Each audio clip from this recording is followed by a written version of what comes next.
అండి. సమయం ఇచ్చిన సేవకురాలకు ప్రత్యేకమైన వందనాలు. మరి మన మధ్యకి వర్తమానులుగా పంపబడినటువంటి ప్రసన్న ఆంటీ గారు కూడా ప్రత్యేకమైన వందనాలు తెలియజేసుకుంటున్నాను. అలాగే కూడి వచ్చిన సహోదరులందరికీ నాకు ప్రత్యేకమైన వందనాలు. నేను అసలు ఉదయం అనుకున్నానండి, సాక్ష్యానికి ఏమన్నా అవకాశం ఇస్తే బాగుంటుందేమోనని. కానీ ఇప్పుడు సేవకురాలు చెప్పడం వల్ల చాలా సంతోషం వేసుకొచ్చింది. ఎందుకంటే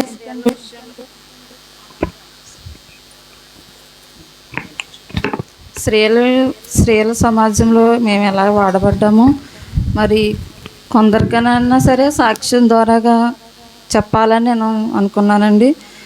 గత సంవత్సరం కూడా 2-3 సంవత్సరాల క్రితం అనుకుంటాను, స్త్రీల మీటింగ్లో కూడా స్త్రీలు సాక్ష్యం చెప్పడం జరుగుతుంది. మరి అదే రీతిలో ఇప్పుడు కూడా చెప్పాలని ఆశపడి నేను ముందుకు వచ్చానండి. మరి ముఖ్యంగా మంగళవారం, శుక్రవారం కూడా సేవకురాలు మమ్మల్ని ఎంతగానో బలపరుస్తూ వస్తూ ఉన్నారు. అందుని బట్టి మరి ప్రత్యేకంగా మా స్త్రీల సమాజం తరపున మా సేవకురాలు నిహారిక గారికి నా ప్రత్యేకమైన వందనాలు తెలియజేసుకుంటా ఉన్నానండి. మరి వాక్యంలో, ప్రార్థనలో, మరి పాటలు పాడుట్లో కానీ ఏ విషయంలో అయినా సరే ముందుకు నడిపించడానికి మరి తల్లి గారు మమ్మల్ని ఎంతో ప్రోత్సహిస్తున్నటువంటి తల్లికి మా ప్రత్యేకమైన వందనాలు తెలియజేసుకుంటున్నాను. నా సాక్ష్యం ఏంటి అని అంటే అండి, ఎప్పుడు బైబిల్ పూర్తి చేస్తానని కూడా నేను అనుకోలేదు. ఎందుకంటే నా బైబిల్ చదవాలన్నా నాకు చాలా భయం. గట్టిగా మనసులో చదువుకుంటే కరెక్ట్గా వస్తుంది, కానీ పైకి చదివితే చాలా తప్పులు వచ్చేస్తూ ఉంటాయండి. అవి 2-3 ఒత్తులు ఉన్నాయి కూడా నేను పలకలేనన్నమాట. ఎందుకంటే అర్థం కాక, తర్వాత తెలియక, ఎప్పుడు మనం ఎక్కువ చదవలేదు కాబట్టి అలా ఉండేదని అన్నమాట. ఒకసారి మరి సేవకురాలకి ఎందుకైతే తలంపు వచ్చిందో మాకు తెలియదు, కానీ ఒక 4 రోజుల్లో బైబిల్ చదవాలి అనేసి చెప్పినప్పుడు మంగళవారం కొడుకులో చెప్పారండి. అందరూ చదువుతామని అన్నామండి. నెల ఇచ్చారు, కానీ మేమైతే ఇంకా ఎక్స్ట్రానే 41 రోజు తీసుకున్నామండి. అయినా సరే మా ఇంట్లో ఎటువంటి ఇబ్బందులు వచ్చినా కూడా మరి దేవుడు బైబిల్ పూర్తి చేయడానికి దేవుడు కృపనిచ్చారు. మరి ముఖ్యంగా చదివినప్పుడు తలనొప్పి కానీ, మరి మెల్లలాగడం కూడా చాలా ఎక్కువ వచ్చేసిందండి నాకు. అయినా సరే చెప్పారు కదా చదవాలి. ఎప్పుడు ముందుసారి అయితే సగం చదివి ఆపేసానండి.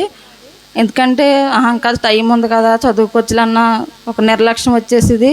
కానీ 4 రోజుల్లో చదవాలి అని ఎలాగైతే చెప్పారో దాన్ని బట్టి మరి ముందుకు బైబిల్ అయితే నా జీవితంలో ఒకేసారి చదువుతాను నేను అసలు అనుకోలేదండి పూర్తిగాని.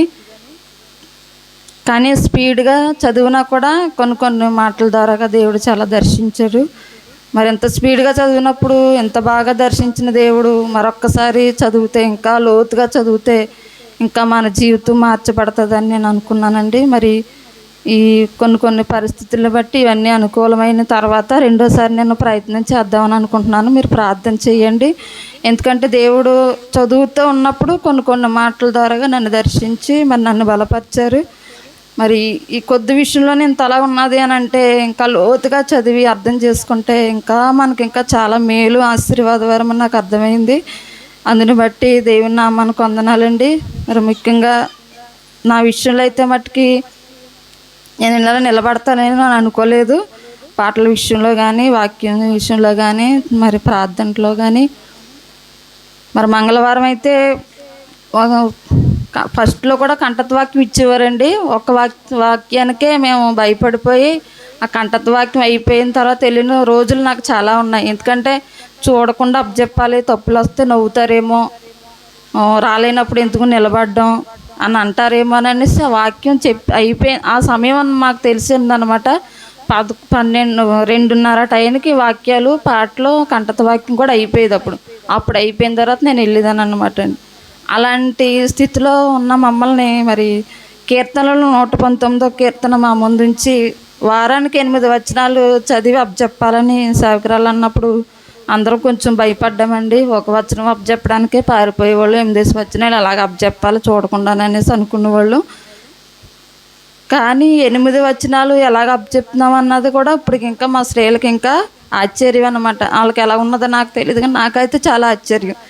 ఎందుకంటే అది వాక్యం, చాలా పరిశుద్ధమైన వాక్యం కనుక అది గుర్తుపెట్టుకోవడం అన్నది చాలా కష్టమండి. అయినా సరే 8 వచనాలు గుర్తుపెట్టుకుని మరి అంతమందిలో నిలవబడి చదవడానికి దేవుడు కృప చూపించాడు. మరి ముఖ్యంగా నాకు అదే రీతిలో 8 వచనాలు అప్పచెప్పలేనేమో నేను అనుకున్నప్పుడు 2 వారాలు అయితే 16 వచనాలు కూడా నేనేనా అన్నాను కూడా అన్నంత ఆశ్చర్యంగా దేవుడు చేశాడు. 16 వచనాలు కూడా అప్పచెప్పిన స్త్రీలు మా స్త్రీల సమాజంలో ఉన్నారండి. ఇటువంటి స్త్రీలని మరి ఇంత గొప్పగా నడిపిస్తున్న సేవకురాలకి నా హృదయపూర్వకమైన వందనాలు తెలియజేసుకుంటున్నాను. ఎందుకంటే ఉంటారు కానీ ప్రోత్సహించే విధానం కూడా బాగుండాలి. చెప్పే విధానం బాగున్నటప్పుడే వినడానికి కానీ చేయడానికి కానీ మనకి మంచి మనసు కానీ మంచి మార్గం కానీ ఏర్పరచబడుతుంది. అదే మార్గం, అంత మంచి మార్గం మాకు స్త్రీల తరపున మరి సేవకురాలు వేయడం అనేది చాలా గొప్ప విషయమే. ఆమెను పొగడడం కాదు కానీ ఆ యొక్క దేవుడే ఇచ్చాడు ఆ తలంపు. మమ్మల్ని ఎంతగా నడిపించినటువంటి సేవకురికి కూడా నా ప్రత్యేకమైన వందనాలు. మా స్త్రీలందరూ ఇంకా కూడా ముందుకు కొనసాగేలాగా దేవుళ్ళు ఇంకా అనేకులు నడిపించేలాగా మా సంఘం కొరకు, మా కొరకు, మా స్త్రీల సమాజం కొరకు కూడా మీ అనుదిన ప్రార్థనలో జ్ఞాపకం చేసుకోనండి. మరి ముఖ్యంగా నన్ను ఈ స్థితిలో నిలబెట్టిన దేవాది దేవునికి నా వందనాలు.